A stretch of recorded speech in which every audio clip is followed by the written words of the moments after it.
أعوذ بالله من الشيطان الرجيم. بسم الله الرحمن الرحيم. ولا تتخذوا أيمانكم دخلا بينكم فتزل قدم بعد ثبوتها وتذوقوا السوء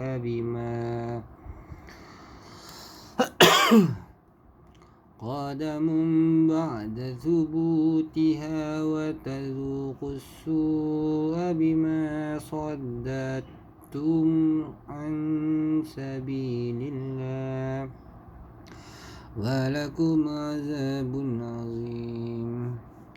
ولا تشتروا بعهد الله ثمنا قليلا إنما عند الله هو خير لكم إن كنتم تعلمون.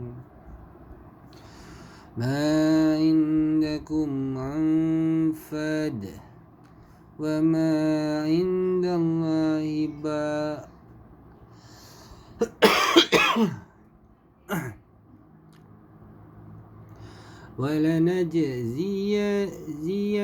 ولنجزين الذين صبروا أجرهم بأحسن ما كانوا يعملون. من عمل صالحا من ذكر أو أنثى وهو مؤمن فلنحيينه حياة طيبة ولنجزينهم أجرهم بأحسن ما كانوا يعملون. فإذا قرأت القرآن فاستعذ بالله من الشيطان الرجيم. إنه ليس له سلطان على الذين آمنوا وعلى ربهم يتوكلون. إنما سلطانه على الذين يتولونه والذين هم به يشركون. وإذا بدلنا آية مكان آية والله أعلم بما ينزل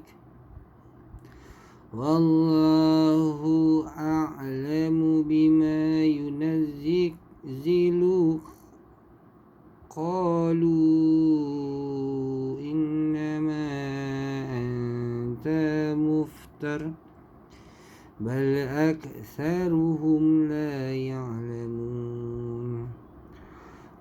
قل نزله روح القدس من ربك بالحق ليثبت الذين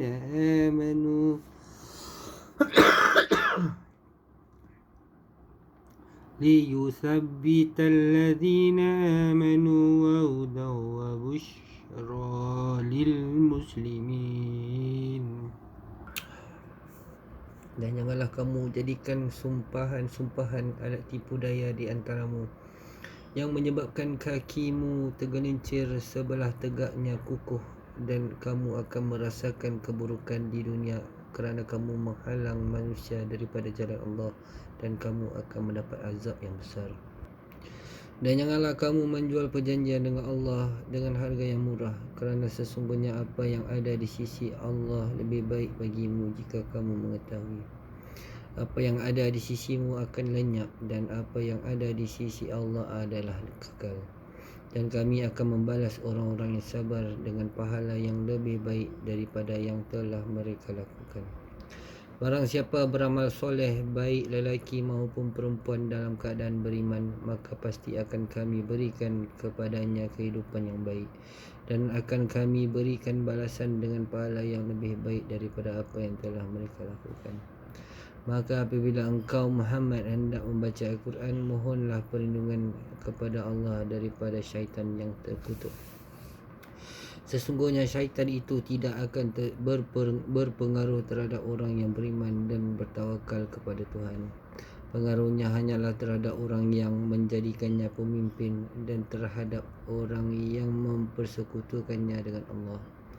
Dan apabila kami mengganti sesuatu ayat dengan ayat yang lain dan Allah lebih mengetahui apa yang diturunkannya, mereka berkata, sesungguhnya engkau Muhammad mengada-adakan sahaja. Sebenarnya kebanyakan daripada mereka tidak mengetahui. Katakanlah, Ruhul Qudus Jibril menurunkan Al-Quran itu daripada Tuhanmu dengan kebenaran untuk meneguhkan hati orang beriman dan menjadi petunjuk serta khabar gembira bagi orang yang berserah diri kepada Allah. Ditekankan dalam ayat ini bahawa lelaki dan perempuan dalam Islam mendapat pahala yang sama dan bahawa amalan soleh harus disertai iman. Sultanun, As-Sultan artinya kekuasaan. Erti ini diambil dari erti kata as-salatah. Allah berfirman, sekiranya Allah menghendaki, nescaya diberikannya kekuasaan kepada mereka. Surah An-Nisa 4:90. Dan barang siapa yang dibunuh secara zalim, maka sungguh kami telah memberi kekuasaan kepada walinya. Surah Al-Isra 17:33. Selain itu, kata sultan boleh juga bererti hujah atau alasan. Allah SWT berfirman, iaitu orang-orang yang memperdebatkan ayat-ayat Allah tanpa alasan. Surah Ghafir 40:35. Kerana itu datangkanlah kepada kami bukti yang nyata. Surah Ibrahim 14:10. Ar-Ragib Al-Asfahani firmannya, sungguh syaitan itu tidak akan berpengaruh terhadap orang yang beriman dan bertawakal kepada Tuhan. Maksudnya adalah bahawasanya syaitan itu tidak akan pengaruh terhadap orang-orang yang beriman kepada Allah SWT dan Rasulnya. Mereka orang yang beriman itu melakukan apa yang telah Allah perintahkan dan mencegah apa yang telah Allah larang, dan bertakwalah kamu kepada Tuhanmu. Artinya kepada Tuhan mereka bertawakallah kamu kepada Tuhanmu. Mereka bertawakal dalam perkara-perkara penting yang diingatkan kepada mereka. Pengaruhnya hanyalah terhadap orang yang menjadikannya pemimpin. Hujahnya itu hanya ke atas orang-orang yang menyembahnya syaitan dan terhadap orang yang mempersekutukannya dengan Allah, iaitu orang-orang yang telah mempersekutukan Allah. Para ahli takwil berbeza pendapat dalam memahami ayat ini. Surah Al-Nahl 16:59. Tetapi pendapat yang paling menghampiri kebenaran adalah yang mengatakan bahawa syaitan-syaitan itu tidak ada kekuasaannya ke atas orang-orang yang beriman. Lalu mereka memohon perlindungan kepada Allah daripada hal tersebut, bagaimana yang telah Allah anjurkan untuk mengucapkan isti'azah, berlindung kepada Allah, dan kepada Tuhan mereka lah mereka bertawakal, iaitu daripada gangguan-gangguan dan bisikan-bisikan syaitan terhadap mereka. Daripada Anas radhiyallahu anhu, dia berkata, Rasulullah sallallahu alaihi wasallam bersabda, barang siapa yang ketika keluar daripada rumahnya mengucapkan bismillah, la haula wala quwwata illa billah, yang artinya dengan nama Allah tiada daya dan kekuatan kecuali dengan pertolongan Allah, maka dikatakan baginya, engkau telah mendapatkan kecukupan, telah mendapat pertolongan dan syaitan menjauhi daripadamu. Hadis riwayat Abu Daud, At-Tirmizi, An-Nasai dan lain-lain. Dan At-Tirmizi berkata, hadis ini adalah hadis hasan. Makna la haula wala quwwata illa billah ialah tiada daya yang dapat menahan diri daripada pelbagai kemaksiatan kecuali dengan perlindungan Allah SWT, dan tiada kekuatan untuk melakukan ketaatan kecuali dengan pertolongan Allah. Daripada Abu Hurairah radhiyallahu anhu, dia berkata, Rasulullah sallallahu alaihi wasallam menugaskanku menjaga harta zakat Ramadan. Kemudian ada orang yang datang mencuri makanan, namun aku merebutnya kembali. Lalu aku katakan, aku pasti akan mengadukan kamu kepada Rasulullah. Lalu Abu Hurairah menceritakan suatu hadis tentang masalah ini. Selanjutnya, orang yang datang kepadanya tadi berkata, jika kamu hendak berbaring di atas tempat tidurmu, bacalah ayat kursi, kerana dengannya kamu selalu dijaga oleh Allah dan syaitan tidak akan dapat mendekatimu sampai pagi. Maka Nabi SAW bersabda, benar apa yang dikatakannya, tetapi dia itu pendusta, dia itu syaitan. Hadis riwayat Muslim.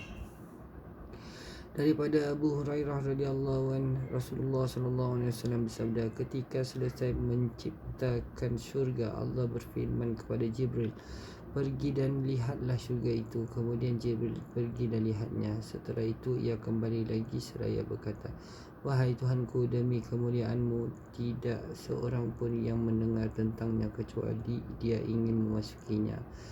Kemudian Allah menutupi merintangi syurga dengan hal-hal yang tidak disukai oleh manusia. Lantas Allah berfirman, wahai Jibril, pergi dan lihatlah syurga itu. Kemudian Jibril pergi dan melihat syurga. Setelah itu ia kembali lagi sambil berkata, wahai Tuhanku, demi kemuliaanmu, aku khawatir tiada seorang pun yang hendak memasukinya. Baginda bersabda, ketika selesai menciptakan neraka, Allah berfirman, wahai Jibril, pergi dan lihatlah neraka itu. Kemudian Jibril pergi dan melihat neraka. Setelah itu ia kembali lagi sambil berkata, wahai Tuanku, demi kemuliaanmu, tidak seorang pun yang mendengar tentangnya. Kemudian timbul keinginan untuk memasukinya. Allah kemudian menutupi neraka dengan syahwat, kesenangan atau yang disukai manusia. Lantas Allah berfirman, wahai Jibril, pergi dan lihatlah neraka. Kemudian Jibril pergi dan melihat neraka. Setelah itu ia kembali lagi dan berkata, wahai Tuhanku, demi kemuliaanmu, aku khawatir tiada seorang pun yang bakal tersisa. Hadis riwayat Ahmad. Sadaqallahul azim.